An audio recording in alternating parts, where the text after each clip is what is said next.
ভাই আমি গাড়ি চালাই আইতে লইছি তো বুটটি কালির বুট যেটুকু লাইনার গাড়ি ও মাইরা দিছে দাপ করে আমি উঠে দিছি ওই যে দোষী মুরগির গাড়ি উঠে দিছি ভাই ডাইরেক্ট সোজা ওই জন্য টাকার উপরে দাপ করে মারি দিছি রিস্কালায় কাকা ইয়া করছে রিস্কালায় পিস দিয়েছিল আমরা দেখি নাই আর আচ্ছা কি হয়েছে বলতো? হ্যাঁ জানি না ওই পিসে পড়ে দিয়েছে কি হয়েছিল?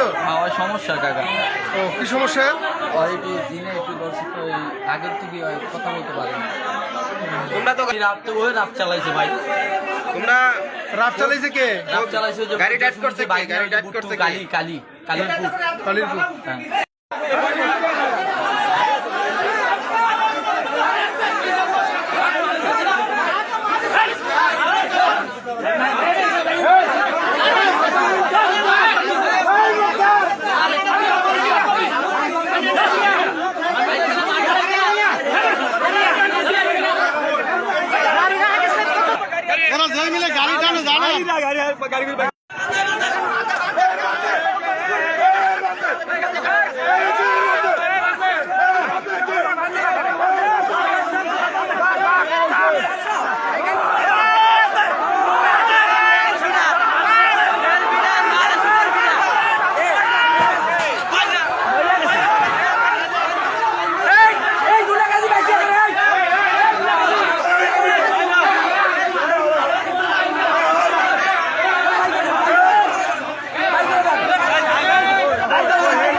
হ্যাঁ প্রিয় দর্শক, বর্তমানে আমি অবস্থান করছি শরীয়তপুর জেলার সখীপুর থানার যে চরসেন্সাস ইউনিয়ন ৭ নং ওয়ার্ড নরসিংহপুরে।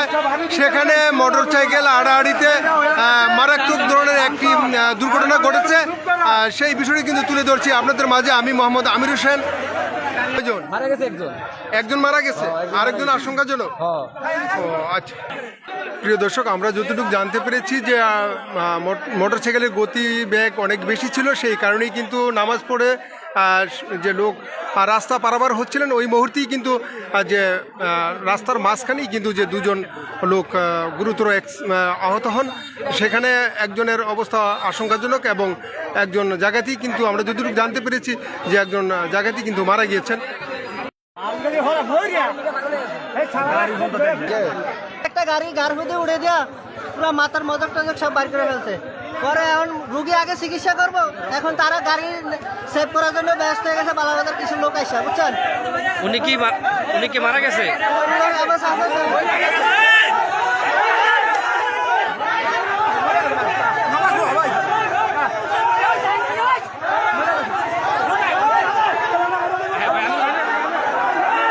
রুগী নাই